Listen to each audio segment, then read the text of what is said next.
listening. Everybody can prevent elder abuse by just, sitting down and just listening to an older person. Sometimes we don't stop and just listen. Hello, everybody. Josh Rubenstein, Media Director for Kaiser Permanente, Southern California. And this is another KP Candid Conversations. These are intimate conversations about important health topics. And today, I've got a startling statistic.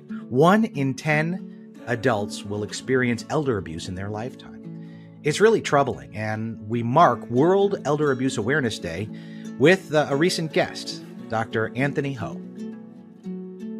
Why should we pay attention to this? Why is this such a big deal? Well, I mean, it's always been, unfortunately, a medical and social issue in our society that hasn't gotten a lot of, publicity. But in particular, after the last couple of years with COVID-19, it's become such an urgent, I think, societal and medical issue. Everywhere you turn, older folks were, isolated, whether they were at home or in the nursing home. And just this last few years, from everywhere from the urgent care to the emergency room to our own memory clinic here, you can see the, repercussions, unintended or otherwise. So right now, I think it's a really important time to recognize what seniors have gone through. And more importantly, there's been a lot of data now that, caregivers, those trusted others are under so much stress taking care of these elders. And it's really caused just this huge increased escalation of elder abuse issues that we're seeing now. So this is really just a perfect storm of issues that we've seen in the last couple of years. One thing that's, I think people would be surprised by is how common it is, right? I think we see it on TV, we hear isolated news stories, but it's unfortunately pretty common. Yes, at least 1 in 10 seniors are going to experience abuse in their lifetimes. And now coming out of the pandemic, financial abuse has gone way up. Issues with neglect as well as physical abuse, you name it, it's really gone up. So I think right now, just day to day, just knowing 1 in 10 seniors, just in the course of the day, you're going to see 10 seniors walking around. In our medical centers, we're going to easily in a half day see 10 seniors, and just knowing that one of them is going to be experiencing it. And unfortunately, we only probably document and code, 1 in 300, seniors. So we're missing a lot. So, and you mentioned something interesting there. I think when you think of elder abuse, I think physical abuse, but you mentioned things that are not physical abuse, that are different types of abuse, mental abuse and, yes. and fleecing, right? Taking advantage of.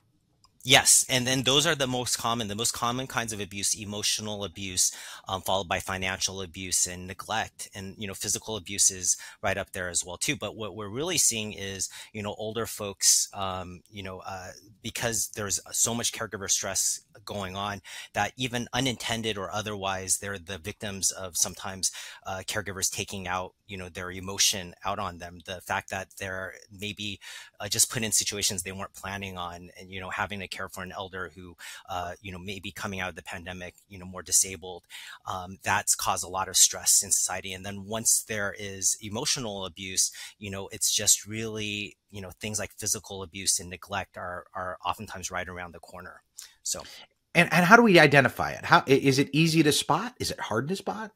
Well, I think it's just, I always say, as long as our antenna are up, it's real, it becomes much easier to spot. If your antenna are down, you're not thinking about it, then it's easy to just sort of ascribe it to, old age. For example, in cases of physical abuse, 70% of patients facing physical abuse have a bruise.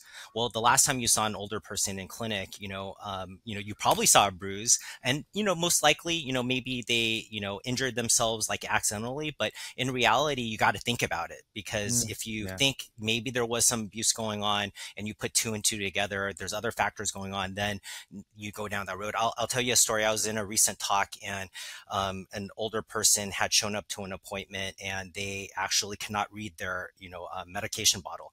And the doctor had said, where are your reading glasses? And they said, well, I can't afford my reading glasses. They had broken.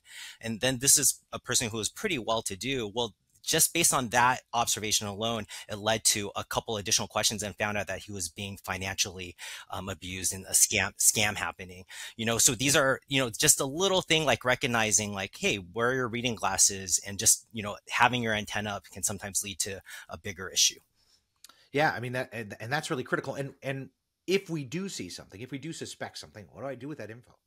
It's really important. I mean, if you're, I think if you're a clinic physician, a nurse, someone who's taking care of older folks, it's really important to know that we are mandated reporters. We need to, if someone is we suspect is having abuse, going to the proper authorities. If there's something acutely going on, that may entail going to law enforcement.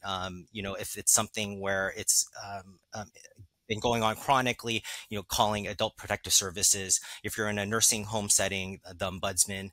If you're just someone, out in the community and, seeing an older person that you have suspicions of going on, definitely go to, the authorities and let them know that you suspect something is going on. Sometimes it just takes that one little tip, and that will lead to, really helping support an older person's safety.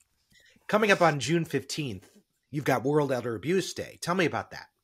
Well, World Elder Abuse Day has been going for several years now, and it's really just a collective day in which everybody, folks that are, advocates for elders and elder safety, come together and talk about elder abuse prevention.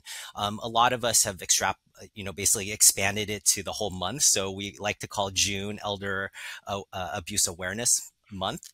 But the actual day, there's oftentimes a lot of events happening, including, things like memorial walks. This year, the National Center on Elder Abuse is supporting an initiative that, where we have partnered with them on, called Finishing the Sentence. What that is the idea that everybody, can contribute to helping prevent elder abuse by ...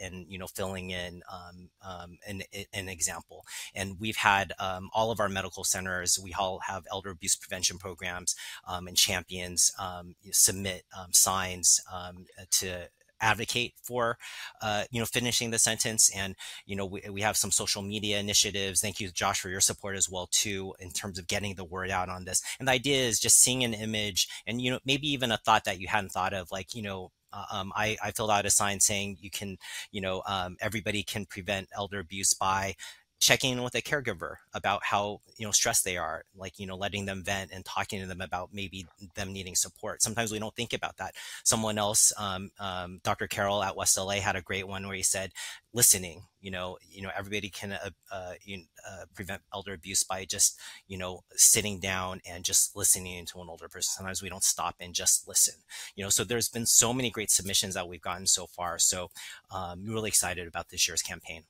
I think the idea, right, is that it's all of our responsibilities, right? Yes. Everybody has to look out for that.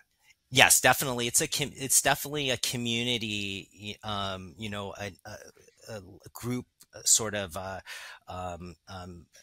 campaign to be able to help elders.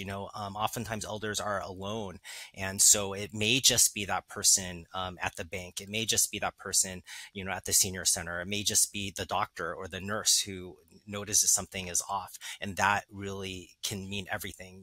You or I are probably in a million places in the course of a day, grabbing, like, doing work, going to appointments, going to restaurants. An older person may just have that one doctor's visit, or that one home health visit, and that really is that touch point, that may be their only touch point for days and weeks.